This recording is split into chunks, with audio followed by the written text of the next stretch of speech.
Hello and welcome to this session, The Law of Forgiveness. This is a great lesson, an absolutely phenomenal lesson. It's a lesson that I was taught many years ago. I never really learned it when I was taught it, but I never forgot it. And I kept working at it and kept working at it, and finally I did get it. And I can tell you from personal experience, it is one of the greatest lessons that I have ever learned. Raymond Hollywell starts out by quoting a scripture from Luke. Forgive, and ye shall be forgiven. I was talking to my partner here, Mary, and she asked me what my definition of forgiveness was, and I said to let go of completely, abandon. To let go of completely, abandon. And then she gave me an excellent one. Well, this is a definition I've heard from A Course in Miracles, and this definition has worked for me as I've applied it. It simply is this: forgiveness is a shift in perception that removes a block in me to my awareness of love's presence. I want to hear it again so I know that everyone listening wants to hear it again. Okay. Forgiveness is a shift in perception, and that shift in perception removes a block in me to my awareness of love's presence, or the power of all that is right here. So when I'm feeling non-forgiving, what it creates in me is a block in my awareness. Forgiveness is a shift in perception that removes a block in me to my awareness of love's presence. You know, to shift your perception is no easy thing when something very mean has been placed in your road by someone that you may trust. And they did something that isn't very nice. And to forgive takes a big person. And of course, Raymond Hollywell starts out with that. He said there are crucial things in life that call for great human qualities. Our present fear is that man will not be big enough to meet the demands of the day. Well, that's not a fear that I have. I really believe we will become big enough to meet the demands of the day, and I think we are becoming big enough. I have been in this business now for 39 years, and I've studied it for just about 50 years. So I have seen a tremendous change in the consciousness of business and industry all over the world, because I've traveled all over the world in it. And people are becoming wiser. People are becoming much more aware. And to make that shift in perception requires awareness. It requires an awareness of what forgiveness really is. If we go way back, you learn many of these lessons from your religious sources, whether you're Christian, Muslim, Buddhist. It really doesn't make any difference. It could be in the Torah, the Bhagavad Gita, the Bible. One of the apostles from the Bible, Peter, the disciple, was greatly perplexed one time while listening to one of the many lessons of the Master. He raised a question, which is the basis of this lesson. He turned to Jesus and he said, Lord, how often shall my brother sin against me and I forgive him? Until 7 times? I mean, that was his question. That was a pretty generous gesture on his part. For the Jewish law, which he had known, allowed a person to be forgiven 3 times. This was more than twice the grace that the law allowed. So Peter must have felt that his Lord would be pleased with his extension of forgiveness. But that didn't cut it. And the answer came back and said, 7 times isn't going to fly, Peter. It's got to be 70 times 7. Now think about that. 70 times 7. There'd be no limit or restrictions. You see, the quality of forgiveness must be as limitless as faith and hope and love. Now, man's power to forgive sins are, I believe, among the least understood of all commands. As a rule, there's a separation made between sin and its many effects. Now, a lot of people say, well, what is sin? Well, I heard a definition that I've adopted and I believe is just about as good as any you're going to find. Sin is transgression of the law. Like the law says, given, you'll receive. Well, it would be a sin if you try and get. So It's a word that can be used, I suppose, in different ways. That's my understanding of it. Well, when a person sins, we've been taught to think that this was a job for the minister. They were going to help them. And then somebody else says, no, it's a job for the doctor. As we violate the laws, what are we really doing? We're putting ourselves into the wrong vibration. Something goes haywire inside of us. If you're trying to get, given it everything you've been taught, you want to be a good little go-getter, and it keeps eluding you, there's something wrong here. The idea is to give and you'll receive. Well, a person's trying to get. That violates the law. Energy returns to its source of origination. Give and you'll receive. Well, when we violate the law, we cause all kinds of frustrations. We put ourselves in a bad vibration, and all kinds of things start to happen. When you move into a bad vibration, your body starts to break down. Do you think it's an accident that a person in their 30s is taking a heart attack? That's really not an accident. Why do young people have strokes? That's not an accident. We get so uptight, we're so stressed, there's so much bad blood in things that things go wrong. But when we're living in harmony with the law, we freely flow. Everything within us goes. So let's suppose you've done something to me that is really mean. And rather than reacting and hating and resenting and cursing you, I forgive you.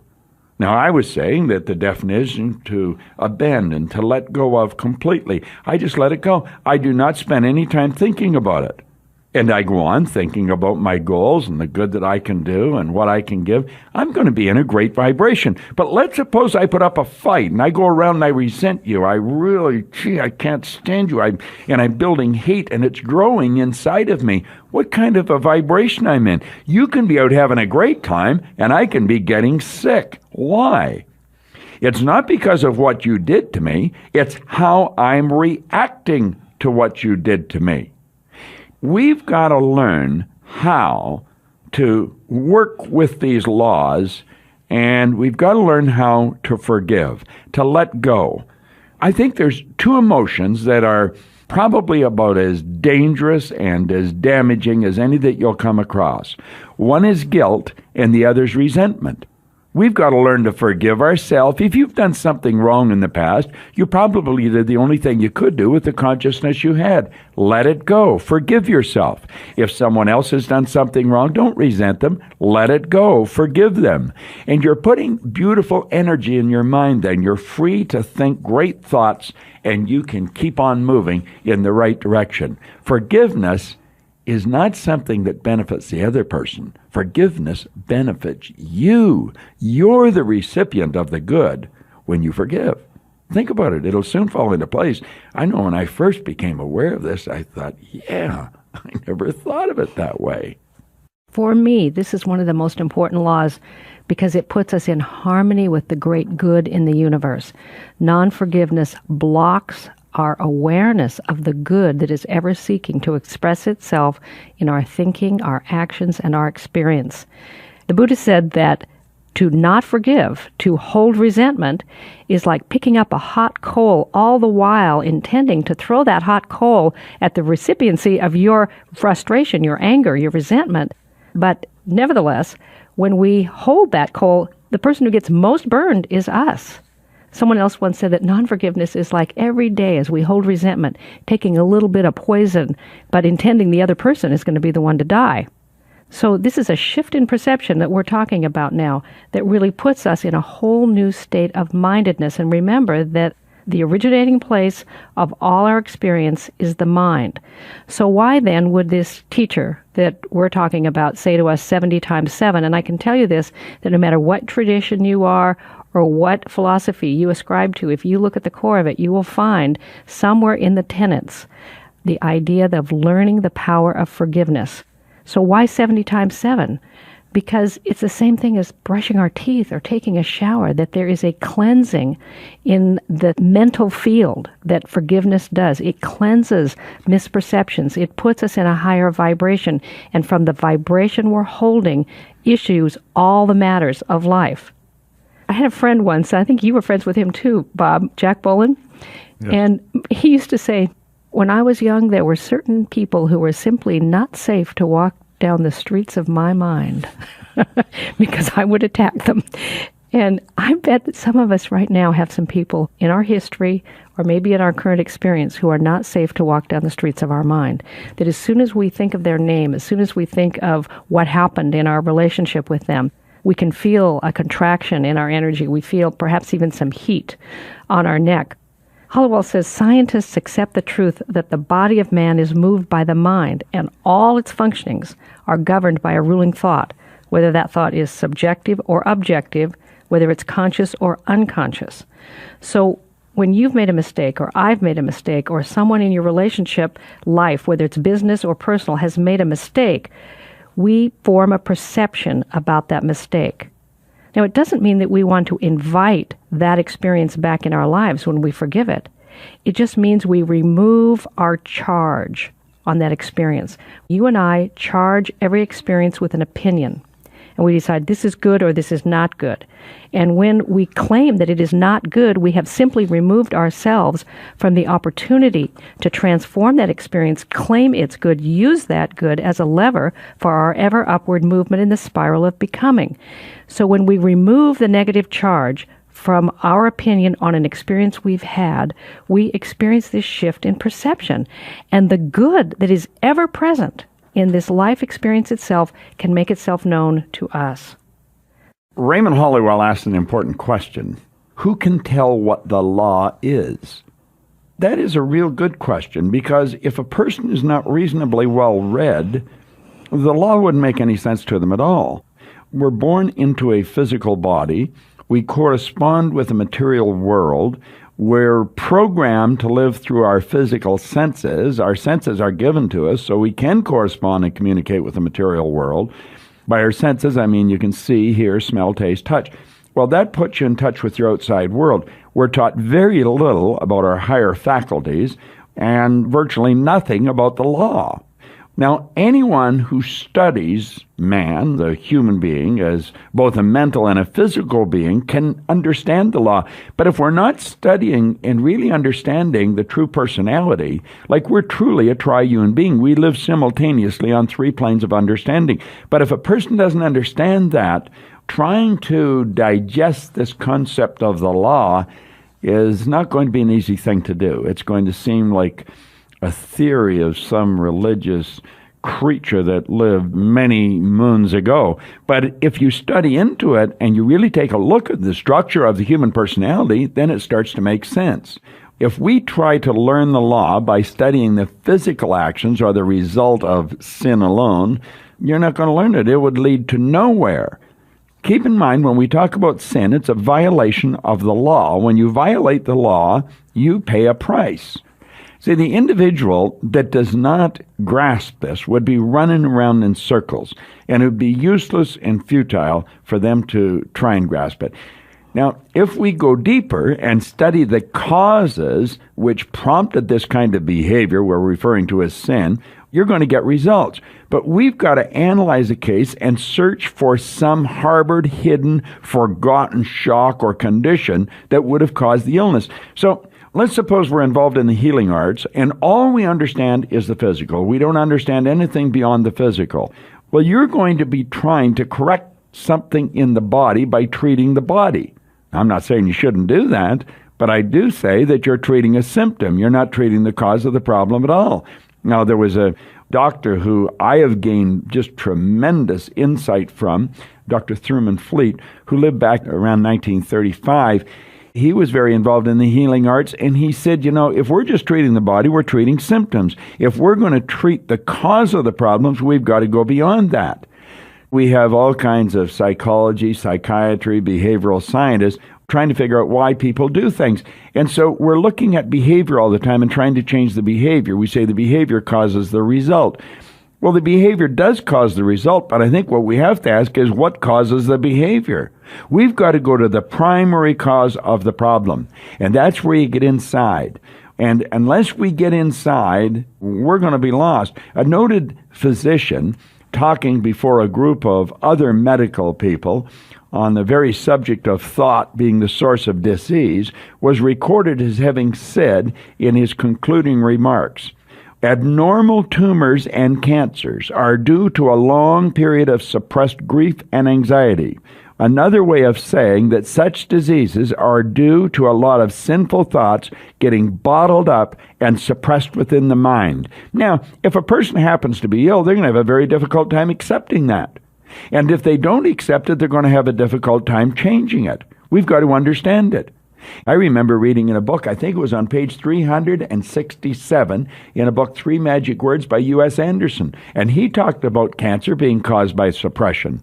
I was speaking at a meeting one time in Denver, and there were doctors and some medical people in the audience from the Presbyterian Hospital, which I believe is a cancer hospital in Denver. And they come back and they said, "You know what you're saying, we believe is right. It is caused by suppression." Another way of saying this, that such diseases are due to a lot of wrong thinking, erratic thinking, even getting bottled up and suppressed in our mind. In this state, it's so destroying when we get the wrong thinking, unlawful thoughts running. It might be wise for us to probe into our own selves and note the effect our emotions have upon the physical organism. Then let us seek by every means at our command to overcome, abandon, and forsake every emotional tug that has a debilitating or disturbing effect. There's another leading psychiatrist that has said that most of the cases of mental disorder of functional type are due to a sense of guilt. I'll have to tell you here that I used to be bothered by guilt, just terrible feelings. And when I look back in my own life, I realized I was raised with guilt. But that wasn't unusual. Probably everyone in my particular area was raised with guilt. And it was really bothering me. So I went to see a psychiatrist, and I met with him maybe 4 or 5 times. I was on my way down for a visit because I had an appointment, and I realized I didn't have to go anymore. So I phoned him, and I told him, I said, "I don't have to come anymore." He said, "I didn't think you'd be back anymore." But he said, "Come on down anyway, because I want to talk to you." And he wanted to do some work with me. He was fascinated with the work I was doing. All he did was ask questions, but he asked questions and he provoked me to think. He caused me to take a look at how absolutely ridiculous guilt is. I think Maxwell Maltz put it very well in his book, Psycho-Cybernetics. He said that guilt is never an appropriate emotion, which is a good way of looking at it. There are some harbored and congested thoughts that need forgiveness. Usually a sick mind fears to release them or to forgive them. This is natural. For if they were able to release and forgive the fearful thoughts, they would no longer be sick-minded. Well, we're not sick-minded. We're rational individuals. We're thinking individuals. And we're raising our level of consciousness. We're increasing our level of awareness and becoming more and more aware of the healthy concept that forgiveness represents. I want to suggest you listen to this message often and make sure if you have any guilt or resentment that you let it go. Bob, the lesson you just gave us on guilt, I think, is so important in the understanding of the application of the law of forgiveness. For any of us who are listening to this message right now, and trying to understand this law and seeking to have a greater understanding and experience of its power in our lives, there's not one of us who doesn't look back in our life, and whether we've had a cancer experience or we've had some kind of illness experience, to be told and to begin to realize that the dis-ease that's in my body has a direct relationship to what has been harbored and held in my mind. If we're not aware, it can actually generate a sense of guilt, like, oh my gosh, I must be a bad person to have given myself. I had kidney disease. I was told I wasn't going to survive it. And fortunately, a woman who was a metaphysician and knew these laws came and spoke to me and helped me see that the toxicity that was going on in my body had a direct relationship to the toxic shame that I had been repeating and holding and feeling and energizing for a good year. That began to liberate me, not immediately, but over time as I began to apply self-forgiveness. There was a study at Harvard where they spoke about the genius mind and what is required for us to be a genius. And they revealed in their study that about 99.9% of all babies operate at a genius mind. And they described the genius mind as a mind that operates on all modalities, takes in information with all modalities, kinesthetically, vibrationally, intuitively, intellectually, physically, all the many modalities within which we can take in information, and then synthesizes or makes use of that information. And a baby freely does that. By the time we're 5, only 20% of us are capable of doing that. And by the time we're 20, only 2% are capable of operating from the genius mind. What happens to us? Well, their research said that it was the learned voice of internal judgment, where we have a general way of raising our kids the way we were raised, which is a shame-based parenting model. And so we create kids like Bob describes, of growing up with himself feeling guilty, and he chose to overcome that. And the point here is that it doesn't matter what's happened in our upbringing. There's a power in us that is greater, and as we diminish the voice of internal judgment and we learn the truth and we apply these laws and apply these principles, we are liberated. We are liberated from the constraints that have held us down, and we open to a whole new experience. Hollowell talks about Professor Gates of the Psychological Laboratory of Washington, D.C., doing an experiment in testing the emotions and the reactions of the body. And he found some interesting results. He found that there were 40 what he called negative emotions, and many, many, many more emotions that actually were positive. And here's how he described what was positive and what was negative. He said, of all the negative emotions, the reaction of guilt was the worst. And this deduction was gained by a chemical analysis of the perspiration taken from the body. A small quantity of perspiration was taken from each emotional reaction, and then it was tested. And negative emotions show a strong acid in the testing. Now, if you put some acid on your flesh, you know what's going to happen. It burns. And if it's allowed to continue to burn, it produces a painful experience, and it actually destroys the very tissue of your flesh. Now, this is just a chemical reaction that is affecting the tissue and organism of our physical body. When these destroying thoughts are harbored and allowed to generate a poison that actually weakens our immune system and eventually breaks down our body.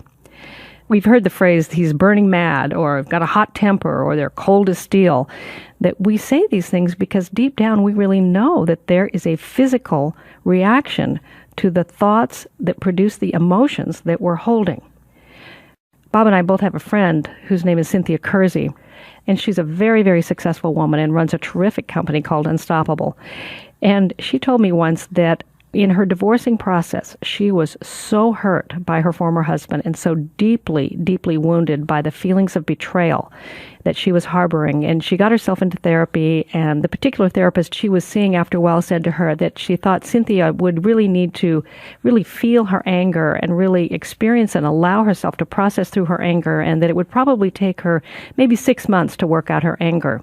She told me then that just the next week she talked to Bob Proctor, her friend, and she shared with him what she was doing, that she was healing from this and that she was going to allow herself to really feel her anger for about 6 months and work it out. And she said what Bob said to her changed her life, because Bob said to her, well, you could be angry for 6 months or you could do something more interesting. And she said, well, like what? And he said, find something you care about more than your anger. Find something that you feel if you did this in the world, it would motivate you, it would give you life, it would be something way bigger than the hurt you're feeling. And she considered that.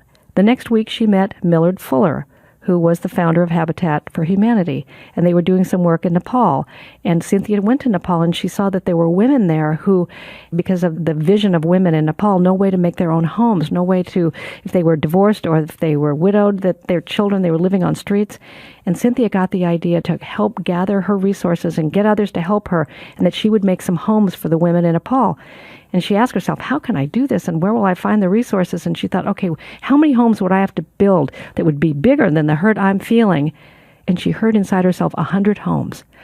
And Cynthia Kersey, through these laws, built over 100 homes for women in Nepal. There is a power in you that is bigger than the hurt you feel.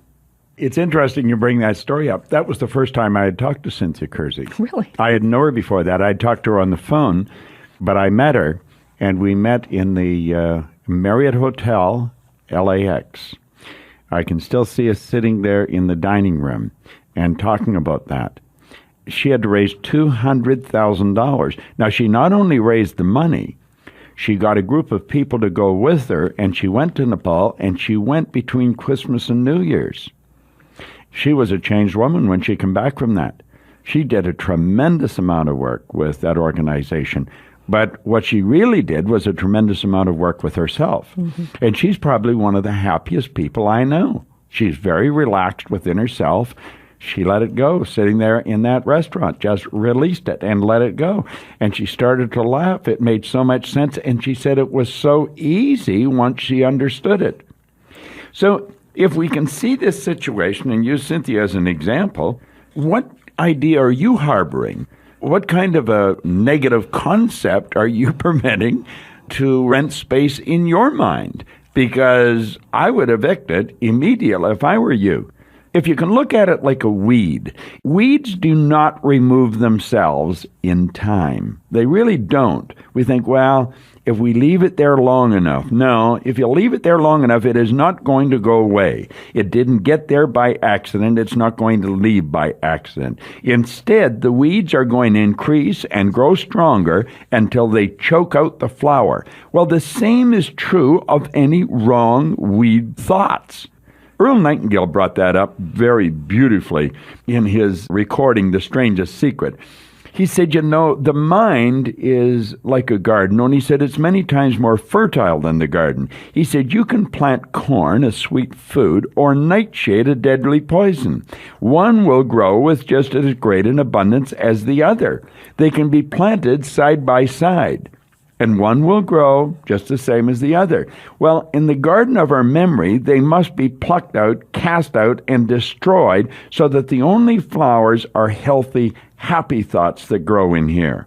Every person is tempted to draw away from this. Like our old programming has a tendency to want to hate, to want to hold on to that bad thought. They did bad to me, and I'm not going to let them off the hook. Well, it's not them we're letting off the hook. It's ourself we're letting off the hook. And so the more we think about this, the more we review this lesson, this law of forgiveness, the more sense it's going to make. I spend a lot of time thinking about this. I think it's probably one of the most liberating concepts anyone's ever going to come across. We've got all kinds of ideas in our mind that were planted there long before we were even aware of what was going on. Some of them, they're genetic. They're passed along in the genes from our relatives. It's part of our gene pool. And then in our little life, they're planted. Our subconscious mind had no ability to reject it in our little life. Well, these unlawful thoughts have been planted, and they're causing us great problems. Do you think it's an accident when a person is so shy they can't even look at someone or they can't talk to someone? That is a weed-type thought in the mind. We can get rid of those. How do we get rid of them? Well, we get rid of them, first of all, by understanding that they're there. We want to realize that if there's a result or a behavior pattern that we are not pleased with, that we know are not causing good things to come into our life, that the cause of it is an idea in our subconscious mind. And what we want to do is plant an idea that's essentially the opposite to the one that's causing the problem. I have recommended on numerous occasions that if a person isn't happy with the results they're getting, to take a look at the behavior that's causing it. Take a look at the nature of the result they don't like. And I said, take 2 sheets of paper, put a negative sign at the top of one and a positive sign at the top of the other one. And then recognize the one you don't like in all its negativity and write it out exactly as you see it. You know, how bad it makes you feel and how terrible it actually is. And then say, now what would be the polar opposite to that? And begin the other one by saying, I am so happy and grateful now that. And go ahead and write it out.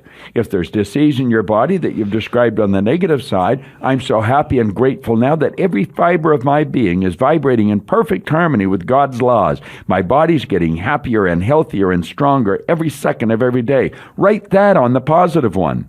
Then take and literally burn the negative one. It's merely symbolic. Do it anyway. And then keep rewriting the positive one. Keep rewriting it. Writing causes thinking. Thinking creates an image. The image stirs the emotion. Think about it. Every word is an image. Every image sets up an action in the mind. And the more you do this, the more you're planting the idea, pretty soon that new idea is going to take root. And you know what's going to happen? The other one's going to die for a lack of nourishment. And this new idea is going to take over, and your mind and body are free. You've let it go. You forgave it. You know, Bob, when we burn that, and I've had that experience, and I use that process, and I really encourage those of you that are listening to this to do this. Out of habit, you may want to pick it up again with your mind, but now that you've burned it, you have impressed. It burned in my memory. Well, you let that happen. You say, no, I let this go, and immediately turn your attention differently. I had the opportunity, Bob, to be with the Dalai Lama a few times in my life and actually sit right next to him for 5 days at a time. If there's anybody on our planet that we could expect might have a little resentment about what's happened in his life, over 50 years, the Chinese government has been acting in ways that brought a decimation to a culture on our planet. He has no resentment in him. There are many, many people who are still in prison there. All the temples have been destroyed. It's an uninformed thinking, of course, that would bring this about, but nevertheless, his response and his way of being, I kept waiting for just even a little wave or feeling of resentment or anger about what's happened to him, his culture, or his people. He works vigorously for the return of Tibet to the Tibetan people. But while he's doing that, he has a way of thinking about it that creates the experience that is such a high teaching. And he says we all have our friends, and then we have our sacred friends. And our sacred friends are the ones that it's very difficult to forgive. You know, you get cut out of traffic. It's easy to forgive that. But when someone you have deeply loved, you have really opened your heart, you have trusted with your money or your business or something you care deeply about, and then you are betrayed, to forgive in that moment, Gene Houston says, to forgive in this moment has evolutionary potency for our soul. It puts us on a whole new plane of being and power. There was a man once who came to me who was trying to understand the law of forgiveness, and I sat with him, and he shared with me his story. He was a man who ran with gangs when he was in college and got involved in drugs, and he spent some time in prison, and his way of solving problems had always been physical violence. And he went to prison for that. He got out of prison, he got into recovery, and he was 15 years down the path. He'd been married, had a wonderful wife, or so he thought. And then his wife said she wanted a separation, and he was just heartbroken, and he was getting with his friend Bruce and telling him about how heartbroken he was, that the wife was not wanting to be together anymore, and Al was pouring his heart out to Bruce. All the while, Bruce was seeing Al's wife. And when Al found out that Bruce, who had supposedly been his best friend all the time, had been seeing his wife, who was now separated from him, he wanted so much just to revert to his old patterns of using physical violence or finding some way to take Bruce out. But he'd done enough recovery and enough understanding that he knew he couldn't do that, but he didn't know what else to do. So he came to me, and I sat down with him. I said, you know, Al, you just got to forgive him. He says, I forgive that SOB. I can't forgive that guy. What am I? And I said, here's the deal. Ultimately, you got to get yourself to the place where when you think of him, you can wish him well. And pray for that. You have a higher power. The great thing about having a higher power is it's higher. Call upon the part of you that can. And you can start your prayer any way you want to. But ultimately, get yourself over time to the place where you can think of Bruce and wish him well. So he came back in a couple of weeks, and I didn't know how he had done it, but I knew that he'd made a shift because his whole energy was lighter. He was more relaxed in his body. You could feel him having come a long way down the path from where he was 2 weeks prior when I'd met with him. And I said, so how you doing? And he says, well, I'm not done with this, but I'm making progress. And I said, so how do you do this? And he says, well, you said I could start the prayer any way I wanted to, so I started it this way. Dear God, if a truck doesn't run over Bruce first, then may he do well. Dear God, if a train doesn't smash him flat. And he said, I had a whole lot more energy on a train smashing him flat or a truck running over him. But over time, as I kept at it, one day it occurred to me, I really do want him to do well. I want everybody to do well. And if I really want the woman I've loved to do well, I want her to be happy. I began to feel a new release in me. I really do want everybody to do well. And so forgiveness sometimes is a process. If we just will work with this law, it's easy. It's the most natural thing in the world. Just in listening to that story, there's a side of us that understands why he would be so angry. And then there's another side that understands that the law is the only way to go. What we've got to do is get to the point that that man got to, where that's the normal and natural way that we operate. Raymond Hollowell brings out a good point here. He said, some people ask if we believe in canceling monetary obligations of those who owe us, or literally, should we cancel the debt of our debtors? There were a number of people in the past months, he said, who have made the front page in the newspaper because they wrote off their books with receipts in full to all who owed them. Now, did this eliminate the debts? Good question. Well, the debtors were loud in their praises for such a generous soul, but they came right back to do more business with the grocer or the butcher and asked them to charge it. In other words, they were glad to be relieved of the debt charged against them, but they knew no different than to return and open an account. The answer is that so long as we believe in the necessity and reality of debt, such debt will continue to endure. So long as we believe in debts, we shall get into debt and continue to collect all the burdens and headaches that come with them. He who does not, in his own thought, release all people who owe him stands liable himself to fall into debt. If we send receipted bills to all who owe us, would that relieve us from the burden of debt? No. The signing of the receipts does not erase the idea of debt from our mind. First, we must erase from our mind the thought that anyone can owe us anything. This, then, will bring us into a clear atmosphere in which we sow seeds or ideas of abundance for those who are indebted to us. In this way, the debtor will find their mind more fertile soil to bring forth thoughts of abundance. When they catch the spirit of the free-flowing thought of plenty, they'll be happy to pay their debts, and all that is justly ours will come to us cheerfully. In other words, when we free our mind from all thoughts of debt and try to realize more and more the presence of plenty, we shall soon be strong enough to reach out and realize abundance for our debtors. And they are lifted up from our thoughts of limitation and lack. They'll attract more and more substance with which they can pay their bills. In this way, and in the only way, can debt be permanently canceled. Through applying the law of forgiveness, both parties concerned will be lifted from a debt consciousness to a prosperous consciousness, and prosperity and plenty shall be abound. Now, that's a lesson that most people never really learn. It's huge. I often tell people in seminars, if your goal is to get out of debt, you're probably going to stay in debt forever. Because I said, whatever you think about, you attract. And they'll say, but it's to get out of debt. And I said, I don't care if it's get out or get in. If you're thinking debt, you're going to attract debt.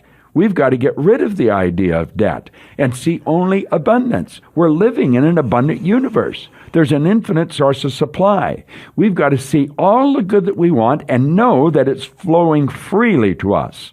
Now, as long as we have those weed thoughts, those thoughts of obstruction in our mind, it's not going to flow freely. But when we understand that, we're not only going to want it for ourselves, we're going to want it for everyone, because that's all you see. If I look at you and I see lack and limitation in your life, who's entertaining the lack and limitation? It's me. It's in my mind, not yours. So we've got to see abundance. We've got to see happiness, fulfillment. And when we do, that's when we're free. Forgiveness is a phenomenal concept. And the practice, of course, is to hold that thought even in the presence of what appears to be its absence. That we look at someone and on a ledger sheet, it looks like they owe us money. Or we look at someone and it looks like their life is in some form of less than it could be from our viewpoint. But to shift our perception, because what anchors it in us is our perception. So be transformed by the renewing of your mind. It is a practice then to practice this law of forgiveness, to shift our perception so that when we come upon the thought and particularly the feeling of debt, to shift that perception to the anchoring in our own minds and in our own feeling nature, a remembering and then a repatterning of the abundance that is everywhere present. Now, every one of us must walk this path of forgiveness. We don't get out of this life without that curriculum.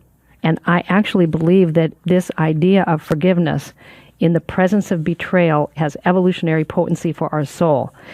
there's not one person who doesn't have the experience of betrayal.